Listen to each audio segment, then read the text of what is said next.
split. I can see my colleague Mark Namaswa. He's at Lavington. I believe that's the home of the late William Ole Ntimama. It would be interesting just to get the views of his family and his friends as well on the kind of person that he was. Remember, Duncan Haimba spoke to his son-in-law as well on what he remembers him for, and indeed what exactly happened just before he passed on. So those are the top stories that we are following on up for you this morning on News Center. Bramwell, where do we go from here?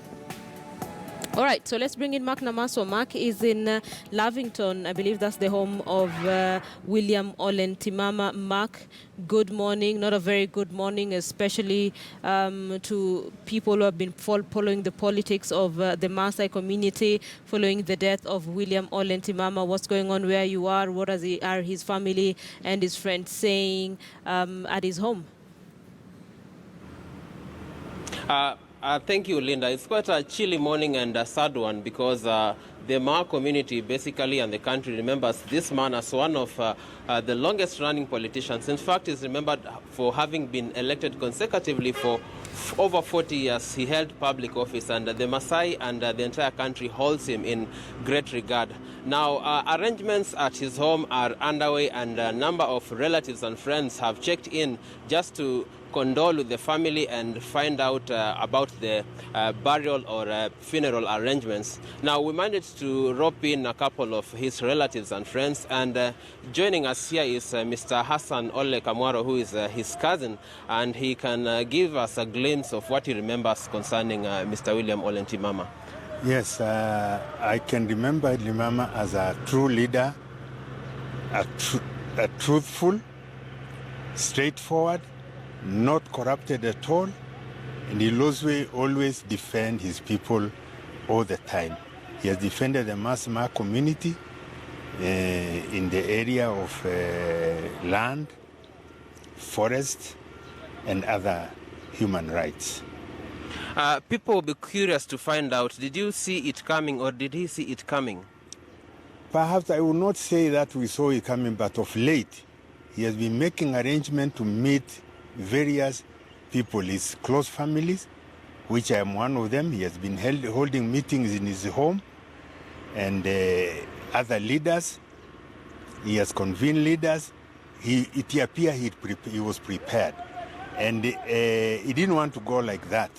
As an elder always have to give a baton to a next person or to the people he trusts that are going to take the community a step further. So Ntimama will miss him. He was not ailing. It was only his leg. He was in a jovial mood yesterday. He called me at around 5 o'clock in the evening. And I told him I'm attending Nyachai's memorial service. He told me to give Mzee Nyachai, who is his friend and perhaps his age mate, I reckon is his age mate, to give him condolences, and which I did. And he asked me, now I don't want to take much of your time. Let's talk in the evening. And I asked him, it appears you are in the midst of a crowd. He said, yes, I'm meeting so many people, because he went to his birthplace called Melili Olchoro. That's where he was meeting, because today he was supposed to have a function, a fundraising for women groups. So of late he has been meeting people, perhaps in preparation of his demise. And even leadership, he made sure that he tell us to be together, to be united. And he was planning to visit all the county, where the Maa live, Narok, Transmara, Kajiado, Laikipia, Samburu, Baringo, where Jamus live, Marsabit, and other. And even he was planning to meet all of them to make sure that they are united and they speak with one voice. He was not only a leader of Maa community in Kenya, even across the Tanzania. They used to respect him. We hold him at high regard as a defender of the Maa community. He has gone even to abroad to make sure that Maasai can never be marginalized. And we are sure, and we will make sure that we will make sure we soldier on in regard to what he hold dear, especially the leadership of the Maasai and the Mau forest. Okay, kindly paint a picture for us concerning your last conversations with him and what that told you. I remember I met him on Tuesday when he was preparing in Narok town, his home in Narok town. He called me, I told him, I'm going, bro, we called him one another, bro. I'm going to Nairobi, I'm rushing, and his lady said, no, don't go before you come. So I decided to go. I took some time. When I went, he went to rest. And then when he heard that I've come with the other elders, he woke up and he met us. And we tried to convince him not to go to Melili. We know because of the weather, it's cold. He said, no, I'm prepared. These people are taking all the preparation chairs and everything because he was going to have a function. He said, I have to go. So we decided not to push him further. So yesterday he called me, and he was in a very jovial mood, very strong. He was even asking me, I can't hear you. I told him, I'm hearing you. He said, yes, but you speak well. So I went further from the meeting place. So we talked, and he was in a wonderful mood. Yes. Okay, thank you very much. Before we leave, let's speak to one of his sons. Kindly introduce yourself. My name is William Ole Ntimama, a leader from Narok. Mzee Ntimama will be missed by not only the Maasai community, but everyone in Kenya. I remember when I was a young man, I saw him defending the Maasai community at the United Nations General Assembly. And he talked seriously about the need to preserve our culture. That is what we hope to do. It is going to be very difficult for anyone to be able to fill his gap that he has created now with his demise. But we look at it as an end of an era and a beginning of another one, that we soldier on, we move forward from the lessons that he has taught us. One, we have to defend the Maasai Mau forest. We have to make sure that that forest is intact because the Maasai community depend on it, and also defend the entire Mara ecosystem. So we'll definitely miss him for that. We'll also miss him for his consistency. There have never been any leader who has been consistent in fighting selflessly for the future of the Maasai community. So we'll dearly miss him. Yes. Thank you very much. You've been speaking to some of the contemporaries and relatives of the late Mr. William Ole Ntimama, former cabinet minister and a long-time Maasai leader. And the gentleman we've just spoken to is one of his political sons. And Ole Ntimama will be missed a lot because he is one of the people who have set records among the Ma community as a defender of the rights of the community, rights concerning lands, rights concerning the environment, rights concerning the emancipation of the community from issues such as alienation from their land, issues such as political independence. He has been quite at the forefront, and a lot of people remember him. For example, he led the Narok County Council as chairman for 15 years in the 70s and the 80s. That was quite a remarkable feat during that time, and after that he became a back-to-back member of parliament for Narok North until the last general elections in 2013. Linda. Makna Maswa, thank you. Live from Lavington at the home of the late William Ole Ntimama. Just trying to speak to friends who knew William Ole Ntimama, individuals who worked with him, people who knew him at a personal level, and people who understood the kind of person that he was. And one of those people is Court Leader Raila Odinga, who's also just sent a statement on the death of William Ole Ntimama. He says he has lost a personal friend, and he says his death deprives the country of a critical voice on the critical issues that the nation ought to confront, saying the country has lost a forward-looking man. Just some of the tributes that are coming in for the late William Ole Ntimama, dead at 86 years old. So let's take a look at what we have managed to compile in the last couple of hours on the late William Ole Ntimama, what he said, what he did, the kind of person that he was, the legacy that he leaves behind. So before we do that, let's take a look at some of the tributes that are coming in for William Ole Ntimama. There we go. And actually, I think rest in peace, William Ole Ntimama is trending on Twitter as we speak. So Chris Kirubi says, my deepest condolences to the entire Ntimama family.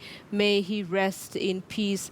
James Smart, who's an anchor here at KTN, says, in 2014, I sat down with William Ole Ntimama and we talked about life after politics. The man was like a library, of course. Smart, he's been in politics he's been a member of parliament for 25 years, and for 4 decades he led his people. And that interview that Smart is talking about is part of what we had for you at the beginning of this bulletin, where he was speaking about defending the Maasai community. There's also a part where he talked about the new constitution and why Kenyans must fight really hard to protect it, not just for this generation, but for generations to come as well. Do we have more tributes for William Ole Ntimama? Maybe we can move to the next board. There we go. Bella Kinyi says, Ole Ntimama was living well, laughing as hell until he joined Jubilee and went to State House. Okay. If you want to live longer, stay in ODM life. Just some of the tributes that are coming in for the late William Ole Ntimama. Linus Kaikai says, a selfless, fierce, and consistent defender of the rights and space of his often exploited community. Rest in peace, Olakuya. I need to speak to Linus Kaikai and understand what Olakuya is. And looking at the tweet by Linus Kaikai, you remember there was a time that William Ole Ntimama was blamed for orchestrating attacks against non-Maasais in Narok. That was the subject of the Akiumi Commission of Inquiry into the 1992 ethnic clashes as well. But then there are those people specifically from the Maasai community who said all he did was defend his people. What Linus Kaikai is referring to. Ekuro Court says, on behalf of Third Way Kenya and my own behalf, we send our sincere most condolences to the family of the late Ole Ntimama. Jeff Koinange says, Noma, that laugh made everyone else start laughing. What a man. Everyone is referring to that laughter. He had this contagious laugh, and every time he laughed, you just want to laugh with him. Jeff says, no doubt he lived a good life. Rest in peace. Shega Kariuki says, I still remember his laughter at Jeff Koinange the day he came for the bench. That was like several years ago, and I think Jeff Koinange interviewed him as well. And back then, he made a lot of people laugh in that interview with Jeff Koinange as well. Do you have more tributes for Ntimama? Okay, Dr. Alfred Mutua, that is the governor for Machakos, says, fare thee well, Ole Ntimama. It was great working with you. Your command of English, contagious laugh, and analytical mind were amazing. UDF party, actually at Miss_Muk says, we should give Ntimama our own obituary. Ala Kiplagat's, okay, NYT one, I have no idea what that means. So, of course, KTN News as well, just looking back at our Twitter poll question this morning, what we are asking you, what do you remember the late William Ole Ntimama for? He was a member of parliament for 25 years, and for 4 decades, this is a man who defended the rights of his people. There are those who say he was the de facto Maasai leader, very influential, if I can say that. So we do know he passed on this morning at the age of 86. His body is currently at the Lee Funeral Home. But then for those who have been following politics of William Ole Ntimama will know that he retired from politics in September 2013. That is until a couple of weeks ago when he led the Maasai community to State House and announced that he had joined the Jubilee Party. And this is actually very important because there are those who seem to think that the Maasai community, for the Maasai community, his word was final. And then you also remember that at some point he also backed ODM leader Raila Odinga. And this comes at a very interesting time at the 10th anniversary of CORD. Remember, he was among the key leaders during the formation of CORD as well. Kalonzo Musyoka CODCO principal says, my heartfelt condolences to the family and friends of Mzee Ole Ntimama. It is such a big loss for the country and the county of Narok County. Yep, for someone who served for 25 years as an MP, this is painful. Robert Alai confirms the news of the passing on of William Ole Ntimama, just basically confirming that William Ole Ntimama is dead. He died at his Narok home, and his family members say he died as a result of natural causes. Just some of the tributes that you're getting with respect to the late William Ole Ntimama. If you have another board, maybe we can move to it as well. No, we do not. Okay, so let's still stay with William Ole Ntimama and the fact that he passed on this morning. He's a very influential Maasai leader. Lots of tributes coming in from just individual Kenyans, from politicians, from leaders of the Maasai community as well. He's passing on at the age of 86. And Ntimama served as a member of parliament for 25 years and only lost in 2013. Now, after the elections, he sat down with KTN's James Smart, Leslie